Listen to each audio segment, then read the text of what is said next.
Video பார்க்குற எல்லாருக்கும் வணக்கம். இது உங்கள் ரெஸ்லிங் கிங் தமிழ். நான் உங்கள் ரகுமான். நீங்கள் எல்லாருமே பேக்லாஷ் பார்த்துருப்பீங்க. ஜேக்கப் ஹார்ட்டுக்கும் ரோமன் ரெயின்ஸுக்குமான ஹெவிவெயிட் சாம்பியன்ஷிப் மேட்ச்சில் ரோமன் ரெயின்ஸ் வெற்றி பெற்றுட்டார். அதுக்கப்புறமா ரோமன் ரெயின்ஸை கொலை வெறி தனத்தில் பார்த்தீங்கன்னா அட்டாக் பண்ணியிருப்பார். உண்மையிலேயே பார்க்கறதுக்கே பயங்கரமாக இருந்தது. இப்படி ஜேக்கப் ஹார்ட்டு கொலை வெறித்தனமாக அட்டாக் பண்ணதுக்கான காரணம் என்ன, ரோமன் ரெயின்ஸ் இதுக்கு பதில் சொல்லியிருக்கிறாரு. இதை தவிர்த்து இதுக்கப்புறமா இந்த கதையை எப்படி கொண்டு போக போகிறாங்க அப்படிங்கிறத பற்றி பார்க்கலாம். முதலாக ரெஸ்லிங் கிங் தமிழுக்கு வந்திருக்கோங்க, சப்ஸ்கிரைப் பண்ணிக்கோங்க, பெல் ஐக்கானை கிளிக் பண்ண மூலியமாக தினமும் போகிற ரெஸ்லிங் செய்திகளை தமிழ் மொழியில் தெரிஞ்சுக்கோங்க.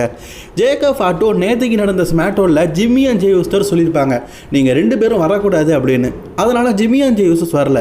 ஆனால் ஒருவேளை சீட்டிங் பண்ணிங்கன்னா கண்டிப்பாக குடும்பத்தையே எரிச்சிருவேன் அப்படின்னு சொல்லியிருப்பார். அதுதான் இன்றைக்கி நடந்தது. எங்கப்பா ரோமன் ரெயின்ஸ் வந்து சீட் பண்ணார், க்ளீனாக தானே வெற்றி பெற்றார் அப்படின்னா, ரோமன் ரெயின்ஸையும் அறியாமல் சீட்டிங் செய்து தான் இதில் ரோமன் ரெயின்ஸ் வெற்றி பெற்ற மாதிரி ஜேக்கப் ஹார்ட்டுடைய மனநிலை. ஜேக்கப் ஹார்ட்டுக்கும் ரோமன் ரெயின்ஸுக்குமான மேட்சை பற்றி பார்க்கணுன்னா உண்மையிலேயே நல்லா இருந்ததுங்க. பொதுவாகவே ரோமன் ரெயின்ஸ் கூட ஒரு ஃபேமிலி மெம்பர்ஸ் விளையாடின ஜிம்மியோ ஜேயோ அல்லது எனிஒன் எல்லாருடைய கம்பேரிசனை பார்க்கும்போது Jacob Hart versus Roman Reigns top notch. இப்போது உருண்டையாக வட்டமாக இருக்கிறவங்களாம் ஹை ஃப்ளைலாம் சண்டை போட முடியாதுன்னு சொல்லுவோம்ல, அப்படிலாம் இல்லை.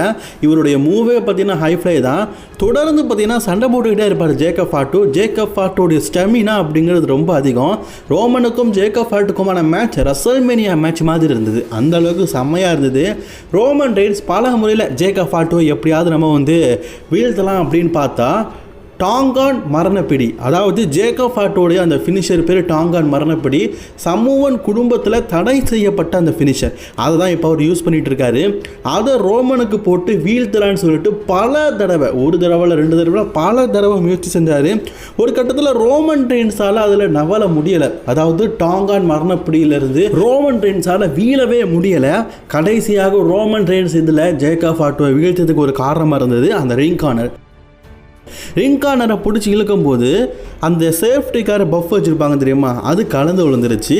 இது ரோமன் கவனிச்சிட்டாரு. ஆனால் ரெஃபரி வந்து கவனிக்கலை.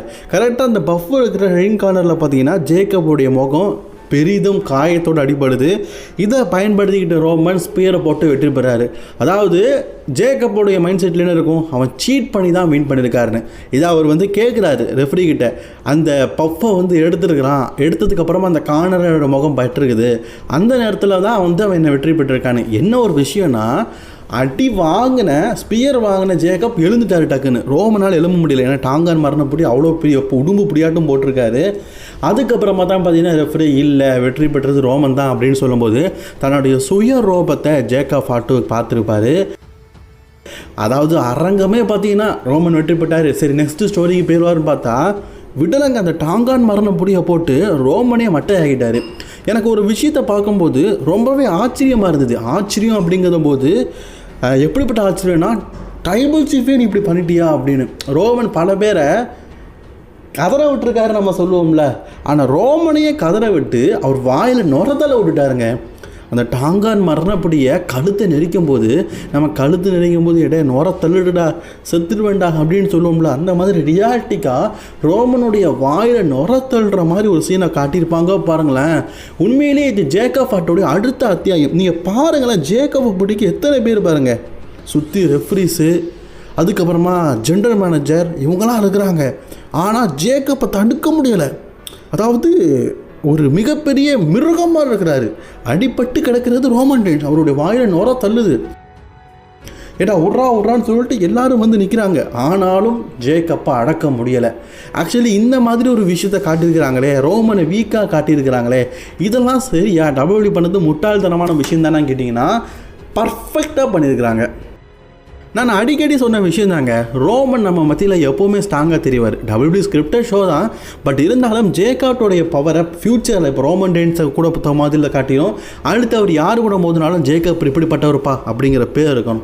அதுக்காக ரோமன் ரெயின்ஸை பயன்படுத்திக்கிட்டாங்க. ரோமன் வெற்றி பெற்றதுக்கப்புறமா டாங்கான் மரணப்படியை ஜேக்கப் ஹார்ட் ரோமனுக்கு பயன்படுத்தி அவருடைய வாயிலிருந்து நுரையெல்லாம் கேட்குற மாதிரி ஒரு மிகப்பெரிய ஜாம்பவானாக காட்டினாங்க. அது மட்டும் இல்லாமல் இது இதோட முடிய போகிறது கிடையாது, மீண்டும் இந்த டைட்டிலுக்காக நான் வரப்போகிறேன் அப்படிங்கிறது ஜேக்கப் ஹார்ட் டைட்டில் தூக்கி காட்டியிருப்பார். ஆக்சுவலி ஜேக்கப் ஹார்ட்டுக்கும் ரோமன் ரெயின்ஸுக்குமான ஸ்டோரி முடிய போகிறது கிடையாது, இதுதான் ஆரம்பம். ஆல்ரெடி நீங்கள் மண்டே நைட்டராக பார்த்துருப்பீங்க. அதில் ரோமன் ரெயின்ஸ் ஒரு விஷயம் சொல்லியிருப்பார் ஜேக்கப் ஹார்ட்டை பற்றி, உன் குடும்பத்தில் நிறைய பேரை வந்து நாங்கள் தடை பண்ணி வச்சுருக்கிறோம், அதுக்கு காரணம் உங்களுடைய ரியாலிட்டிக்கான ஃபேஸுன்னு. அதை தான் இன்றைக்கி ஜேக்கப் ஃபாட்டு காட்டியிருக்கிறாரு. வெற்றி பெற்றது ரோமன் ட்ரைபிள் சீஃபையே கழுத்தை வச்சு அவருடைய உசுறு போகிற அளவுக்கு காட்டியிருக்கிறாங்க. அதாவது ஸ்கிரிப்ட் படி காட்டியிருக்கிறாங்க. ரோமன் ரெயின்ஸ் அந்த அரங்கத்தை விட்டு போகும்போது என்ன சொல்லியிருப்பாருன்னா, நான் ஆல்ரெடி ஒரு விஷயம் சொன்னது தான். அதாவது ஜேக்கப் ஃபாட்டு என்னை பார்த்து சொன்னாம்ல, எங்கள் குடும்பத்தில் இருக்கிற ஒருத்தனையும் நீ முன்னேற விரும்பலை அப்படின்னு. அது வந்து எதுக்காகனா, இதுதான் அவங்களுடைய உண்மையான குணம். ஜேக்கப்போட குடும்பமே இதுதான் உண்மையான குணத்தை இப்படி தான் காட்டுவாங்க. ஜேக்கப்பா இதனால தான் இந்த ரெஸ்லிங் கம்பெனிக்கு நாங்கள் வரவிடாமல் தடுத்தோம், இப்போ உங்களுக்கு புரியுதா நாங்கள் எதனால் தடுத்தோம் அப்படிங்கிறத ரோமன் ரெயின்ஸ் சொல்கிற மாதிரி காட்டியிருப்பாங்க. அதாவது WWE இந்த மேட்சை ஒரு ஸ்டோரியாக கன்வெர்ட்டட் தாண்டிலும் பர்சனல் லைஃப்பில் கன்வெர்ட் பண்ணி காட்டுறாங்க. அது உண்மையிலேயே ஒரு எப்படி சொல்ல, அதெல்லாம் ஒர்க் அவுட் ஆகுது. பர்சனல் லைஃபுக்கு வரைக்கும் நீங்கள் போகிறீங்கப்பா, இது ரொம்பவே நல்லா இருக்குது அப்படிங்கிற எண்ணம் தான் பல பேருக்கு தோணுது. ஸோ கண்டிப்பாக மீண்டும் ஒரு முறை நம்ம ரோமன் ரெயின்ஸுக்கும் ஜேக்கப் ஃபாட்டுக்கும் ஒரு மேட்ச் பார்க்க போகிறோம். எல்லோரும் தயாராக இருந்துக்கோங்க. நீங்கள் ராவை பார்த்துருப்பீங்கன்னு நினைக்கிறேன். கடந்த சில வாரங்களாகவே ஜேக்கப் ஃபாட்டுக்கும் ரோமனுக்கும் நடக்கும்போது ஜேக்கப் அதை ரோமன் ரெயின்ஸ் அடி கொடுக்கவே முடியல. ஆனால் ஜேக்கப் ரோமன் ரெயின்ஸை கதற விட்டுருப்பாரு. குறிப்பாக டாங்கான் மரணப்படி மட்டும் இல்லை, டேபிள் மேலே தூக்கி போடுறது, கெத்து காட்டுறது எல்லாமே காட்டியிருப்பாங்க. அதுக்கான காரணம் உங்களுக்கு புரிஞ்சிருக்கும்னு நினைக்கிறேன். ஜேக்கப்பும் ரோமன் ரெயின்ஸும் பார்க்கும்போது ஜேக்கப் ஒரு வேர்வொல்ஃப் தான். அவர் சைக்கோத்தனமாக பண்ணுவார், பயங்கரமாக அடிப்பார். பட் ரோமன் ரெயின்ஸை கம்பேர் பண்ணும்போது ஜேக்கப்பா அவர் தோப்பார் அப்படிங்கிற எண்ணம் தான் நமக்கு தோணிட்டு இருந்தது. பட் ஆனால் அது எல்லாத்தையும் மாற்றணும்னா ரோமன் வீக்காக காட்டணும், ஜேக்கப்பை பவர்ஃபுல்லாக காட்டணும். அதுதான் இவ்வளோ நாள் பண்ணிட்டு இருந்தாங்க. மீண்டும் ஒரு முறை ஜேக்கப்புக்கும் ரோமனுக்கும் ஒரு மேட்ச் நடத்துகிறாங்க. இப்போ அவர் வின் பண்ணிட்டாரு, அப்படியே அந்த இடத்த விட்டு போயிட்டாரு. அதுக்கப்புறம் ரீமேட்ச் வச்சா நல்லா இருக்காதுல்ல. மீண்டும் ஜேக்கப் பார்ட்டோட கேரக்டரை மாற்றணும். இப்போ ரோமன் ரெயின்ஸ் ஒரு மிகப்பெரிய ஃபேஸ் ஆஃப் த ரெஸ்லராக இருக்கார். அவர் ஹீல் கேரக்டராக பண்ண முடியாது. பட் ஆனால் ஜேக்கப் பார்ட்டுவே ஹீல் கேரக்டராக பண்ணலாம்னு சொல்லிட்டு ஜேக்கப் பார்ட்டுக்கிட்ட இப்போ ஹீல் கேரக்டரை கொடுத்துருக்குறாங்க. இனி வரும் காலங்களில் கண்டிப்பாக ரோமன் ரெயின்ஸ் ஜேக்கப் பார்ட்டுக்கு திருப்பி கொடுப்பாரு. ஏன்னா இவ்வளோ நாள் ஃபேஸ் டு ஃபேஸ் ரெண்டு பேருமே ஃபேஸ் ரெஸ்லராக இருந்ததுனால ரோமன் ரெயின்ஸ் பேசாமல் இருந்தார். ஆனால் இப்போ சொல்லிட்டாரு, இந்த ரெஸ்லிங் கம்பெனியை விட்டு நான் விரட்டாமல் விட மாட்டேன்னு. இனி வரும் காலங்களில் ரோமன் ரெயின்ஸ் ஜேக்கப் பார்ட்டுவை துரத்தி அடிக்கிற விஷயங்கள்லாம் நம்ம பார்க்க போகிறோம். ரோமன் ஒரு விஷயம் சொல்லியிருக்கிறாரு, நாளைக்கு நடக்க போகிற மண்டே நைட் ராக் வரப்போகிறார். அதாவது நம்ம செவ்வாய்க்கிழமை காலையில் தான் மண்டே நைட் ராக் நம்ம பார்ப்போம். அதில் வந்து ஜேக்கப் மறக்க முடியாத ஒரு விஷயத்தை நான் சொல்ல போகிறேன் அப்படின்னு சொல்லியிருக்கிறாரு. அண்ட் ஜிம்மி அண்ட் ஜே ஊசோஸை இதுக்கப்புறமா பார்த்தீங்கன்னா ஜேக்கப் ஃபாட்டு தாக்குவார். அதாவது அவன் குடும்பத்தில் இருக்க ஒருத்தையும் விட மாட்டேன், கொளுத்திடுவேன் அப்படின்னு சொன்னார்ல. அதில் ஜிம்மி அண்ட் ஜே ஊசோஸும் இருக்கிறாங்க.